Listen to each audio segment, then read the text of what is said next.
Darren, did you know they opened a Target in Owingsville? My wife Deborah asked me excitedly. Grab the car keys and let's go check it out. I rolled my eyes. It was almost 6 p.m, and I had a long day at work. The prospect of an hour's drive there, 2 hours of shopping, and an hour's drive home wasn't appealing. They didn't open a damn Target in Owingsville, I replied curtly. Only about 2,000 people live there. Why in the hell would a multi-billion-dollar corporation open a store in the middle of the sticks in a town that isn't big enough to support a McDonald's? Squealing wood on tile penetrated my ears as she pushed the bar stool away from the kitchen counter. Her footfalls approaching my chair were heavy, like a pouting child's. I should have known better than to start an argument with her about Target. She dropped something from above me. A glossy red mailer advertisement sailed through the air over the top of my head. I looked down at my lap to see the familiar red and white logo. The cluster of red-vested employees smiled up at me from the shiny cardstock. Target would like to welcome you to our newest location in Owingsville, Kentucky. Bring this ad to the register for an additional 10% off of your first purchase. She worshipped the damn place. We lived in Lexington, Kentucky, and she made the rounds between all three. The clearance queen, she called herself. Deb would buy clearance items by the carload from any Target within a reasonable drive and resell them on Amazon. Retail arbitrage, I think she called it. Don't get me wrong, she made some decent money with it. We were middle-aged and empty nesters when she started. Her entire life had been devoted to raising the kids. When Dustin and Jessica left for college, she struggled a bit, stirred around the house like a caged animal. I pushed her to find a hobby. It was a few years until I would retire. Most of her friends worked. That's when the Target clearance spree started. Owingsville is almost an hour away, and there are 3 damn Targets here in town, I said, irritation building. Why do we need to drive out to the middle of nowhere to get what we could find in town? My wife went back to the kitchen and started washing the dishes. Every movement she made was exaggerated to show her displeasure. Cabinets closed so hard they were just shy of a slam. Glasses hammered on the counter so hard I expected to hear them shatter. She sighed at least 3 times a minute. I wish I hadn't given in. If I would have just stood my ground, maybe everything would have been all right. Our family would still be whole. Police detectives wouldn't stop by the house every week just for a chat. But I did give in. I agreed to go. Grab your purse and put on your shoes, I huffed, pushing myself out of the recliner. We can go, but no more than an hour of shopping. I've got work in the morning, so we can't fool around all night. She squealed with excitement and ran off to the bedroom. Why the hell did I agree to go? The drive to Owingsville was uneventful. NPR news stories played on the radio as my wife fidgeted with her cell phone. While I had been mildly irritated before we left the house, I was almost to a raging boil by the time we got to Owingsville. An hour's drive to the middle of the country, and my wife looked at Amazon listings the entire drive. We had already reached the center of Owingsville, and the GPS said there were still 2.5 miles to go. From the overhead view on the map, the address was a good distance outside of town headed toward Moorhead. The location of the store was making less sense at the moment. Are you sure you put the right address in the GPS? I asked Deborah. She didn't answer, still scrolling through her phone. Deborah, I said, a bit louder. She looked up at me and smiled. The sweetness of it cooled my anger down to a dull simmer. I even felt bad for being angry. Her life had changed so much in the last year, and this was something she did to pass some lonely times. Sweetie, are you sure you put in the right address? I really don't think this can be right. Deb leaned over and pulled out the cardstock advertisement from her purse and looked at the address. Reaching over, she pulled the GPS from the dashboard and punched a few buttons. Out of the corner of my eye, I could see a confused expression consume her face. Yeah, she said. It's the right address. The weird thing is the GPS just corrected itself. It was down to 2 miles and jumped back up to 2.5 miles. Still says it's straight ahead on the right, though. I wasn't concerned yet, but I was confused. The GPS clearly said 2.5 miles when we pulled out of Owingsville onto the dark country lane. We had been on the road for nearly a minute. It could have been a glitch in the software, but it still left me with an uneasy feeling. My eyes darted back and forth from the GPS screen and the darting yellow lines in the center of the road. The mileage was decreasing as it should have, and I felt relieved. Only a mile ahead. We would be there soon. I looked back at the road and looked for parking lot lights in the distance. You missed your destination. Please make a U-turn when able and head back 2.5 miles. Your destination will be on the right side of the road. What the hell? I said in a panic. The GPS had just said 1 mile only moments before. There was no way I had driven 1.5 miles past a huge department store on the side of a dark country highway and missed it. You've got to be kidding me. I pulled the car onto the shoulder and made a U-turn. As we drove back in the direction that we came, my heart fluttered with nervous energy. Something was wrong, but I couldn't put my finger on it. Was I zoning out while we drove? Was the GPS malfunctioning? Did the damn store even exist? Just a moment before I was going to tell my wife we were heading home, I could see an unnaturally bright light ahead in the woodline. The tops of parking lot lights peeked over the top of the forest. I turned to Deborah to voice my concern, but her face was painted with a satisfied grin. I told you we'd find it, she exclaimed with excitement. We pulled around the tree line to see an immense parking lot in front of the brightly lit store. There were maybe 3 cars parked at the far side of the lot. The cart returns were empty. It looked like no one had been there other than a few employees. You were all worked up over nothing. I pulled the car into a parking space closest to the door. We got out and started walking toward the entrance. There was emotionless elevator music playing in the parking lot. I looked up towards the tops of the light poles but didn't see any speakers. None of the targets in Lexington played the canned music, and it filled me with a strange sense of dread. It was as though it came from nowhere.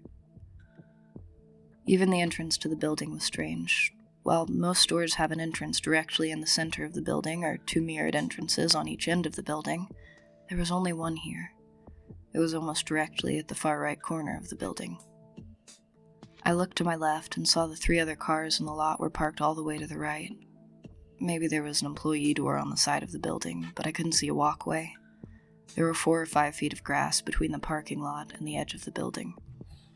Something about the exterior was off-putting as well.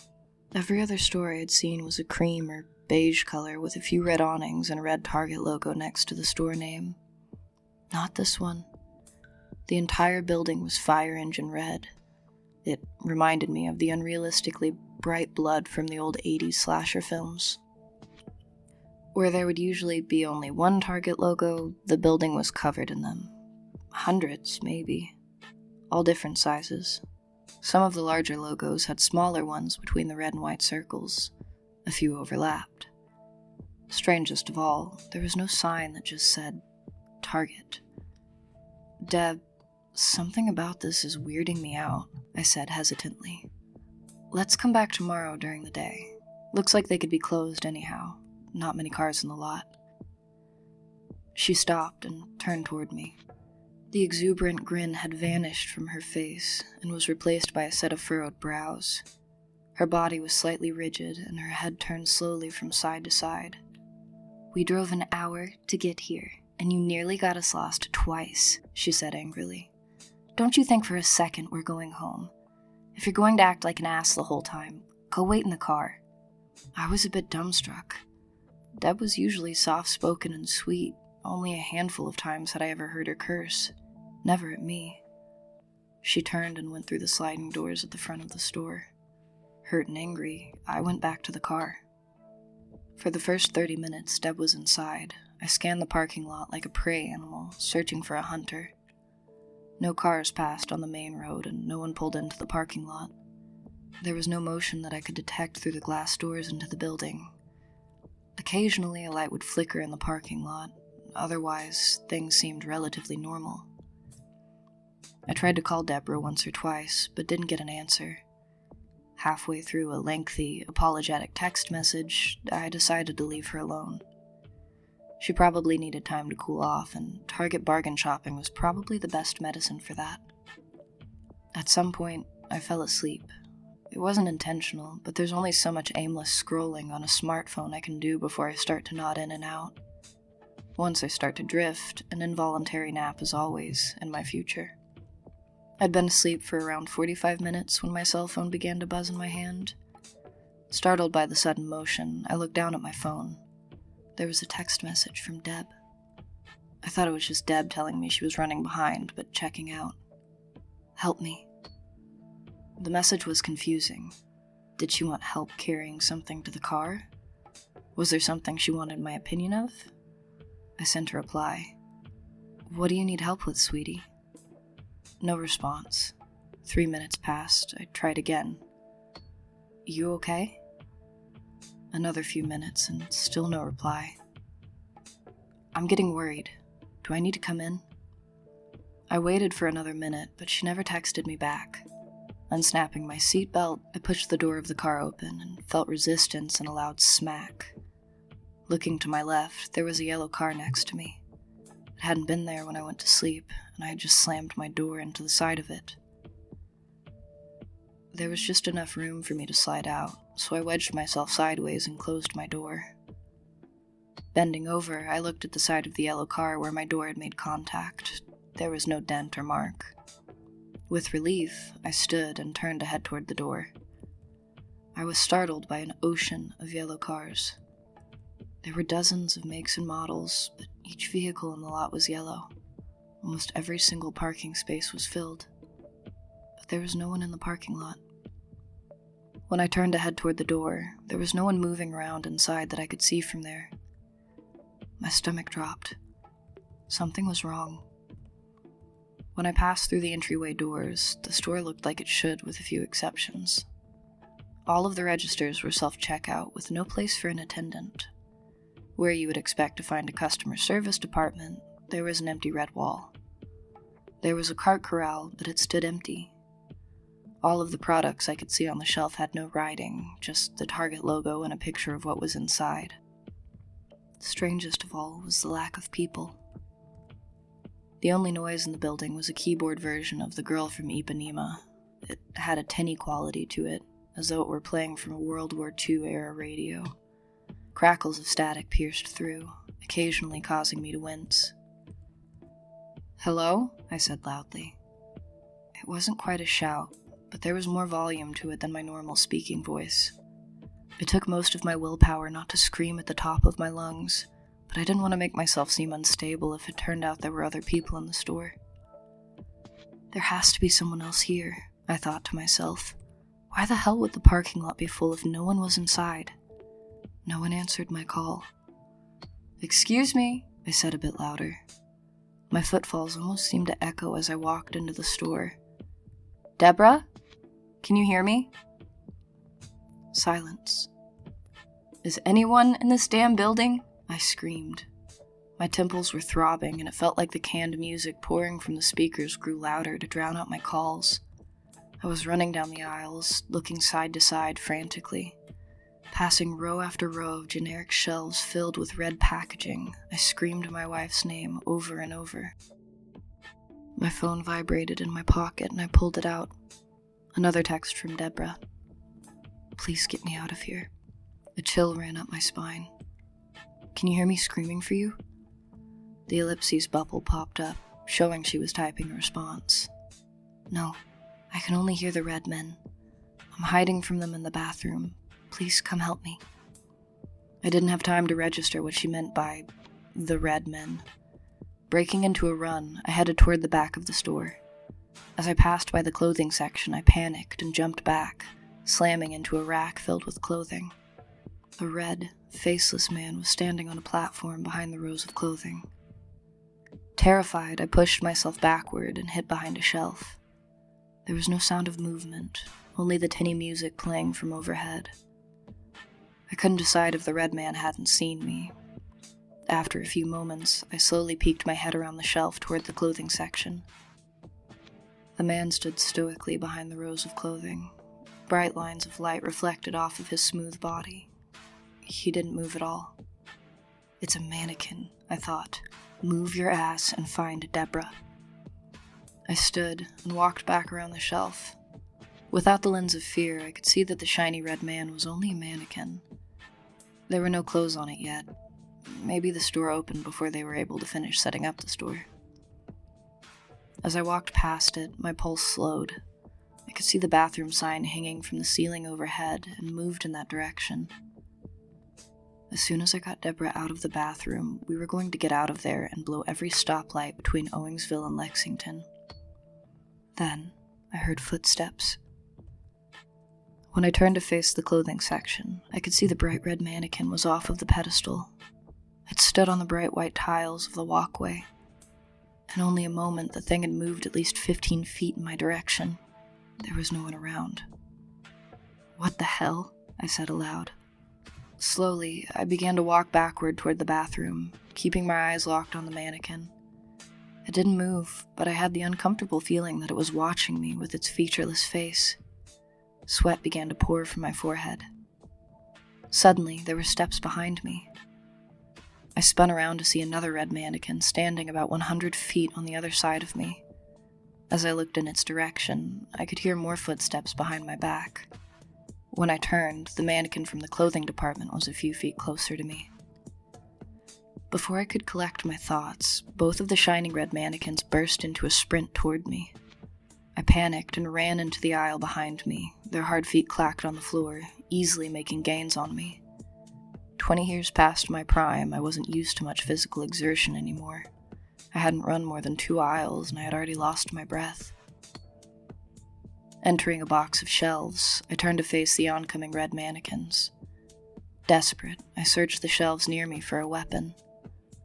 It was a home goods section, and I began to scan the shelves. At the end of the shelf to my right was a cheap-looking red-handled chef's knife. I lunged for it just in time. As I pulled off the plastic cover, the 2 red men came around the corner. I extended the knife toward both of them, and they stopped. Both of them tilted their heads side to side like confused dogs. They turned toward each other as one of them began tapping a hard finger against their palm. It sounded like Morse code. The other began making the same clicking noise.